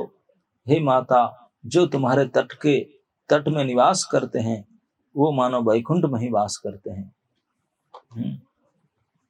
हे देवी, तुम्हारे जल में कच्छप या मीन बनकर रहना अच्छा है। तुम्हारे तीर पर दुबला पतला गिरगिट बनकर रहना अच्छा है, या अति मलिन दीन चंडाल कुल में भी जन्म ग्रहण करके तुम्हारा तट पर रहना अच्छा है, परंतु तुमसे दूर कुलीन नरपति होकर भी रहना अच्छा नहीं है। हे देवी, तुम त्रिभुवन की ईश्वरी हो। तुम पावन हो, तुम धन्य हो, जलमयी तथा मुनिवर की कन्या हो। जो प्रतिदिन इस गंगा स्रोत का पाठ करता है वह निश्चय ही संसार में जय लाभ करता है। जिनके हृदय में गंगा के प्रति अचला भक्ति है वे सदा ही आनंद और मुक्ति लाभ करते हैं। यह स्तुति परमानंदमयी और सुललित पदावली से युक्त मधुर और कमनीय है। इस असार संसार में उक्त गंगा स्तोत्र ही निर्मल सारवान पदार्थ है। यह भक्तों को अभिलषित फल प्रदान करता है। शंकर के सेवक शंकराचार्य कृत इस स्तोत्र को जो पढ़ता है यह सुखी होता है। इस प्रकार यह स्तोत्र समाप्त है। से आदि शंकर के रचित ये गंगा स्तोत्र है। उसका पाठ के तो आपका समय भी पूरा हो चुका है। आप द्वादशी पारायण करने के लिए जाएंगे तो जाने से पहले ही गंगा जी के एक बार तट में जाकर प्रणाम करो। जो संकल्प बोला संकल्प करो, 3 बार आचमन करके प्रयाण करो। हरे कृष्ण। एक फोटो, अच्छा ड्रामा भी करना है, छोटा ठीक है, छोटा डालमा भी कर लो, है ना। जल से पारायण कर लो, गंगा जल से। फोटो भी ले लो, है ना। सब मन वांछा पूर्ण करती है गंगा तट, उसमें क्या तो क्यों बाकी रह जाए। माइक में फोटो ले लेंगे बोलते हैं।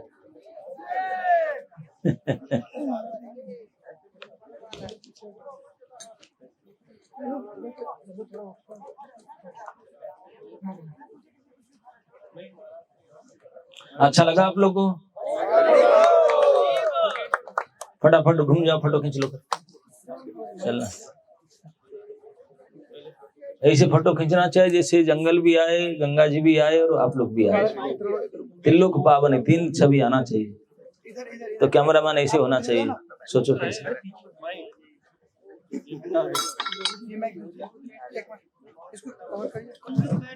हरे कृष्णा, आप लोग इधर पीछे पीछे आइए, नीचे बैठ जाइए। आप लोग बैठ जाइए सब लोग पीछे पीछे थोड़ा बैठेंगे तो गंगा जी दिखेगी। महाराज के पीछे की तरफ चले जाइए, उधर गंगा जी है। प्रभु पीछे की तरफ आ जाइए नहीं आएगा उनको पकड़ना। और स्पेस में बैठ जाइए आराम से, सब लोग आएंगे, नीचे बैठ जाएंगे।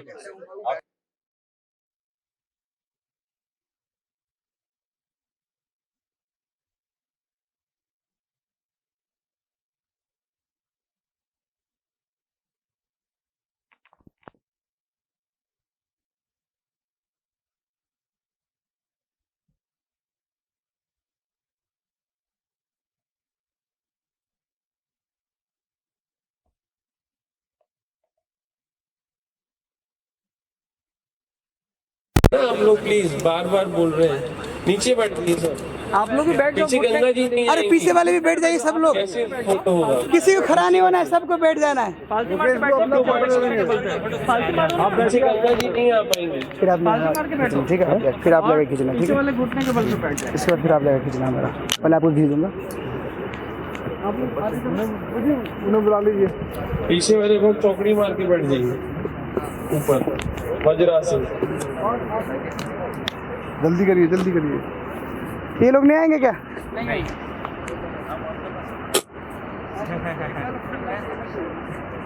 तो इधर आ जाओ, बैठो बैठो बैठो बैठो बैठो जल्दी।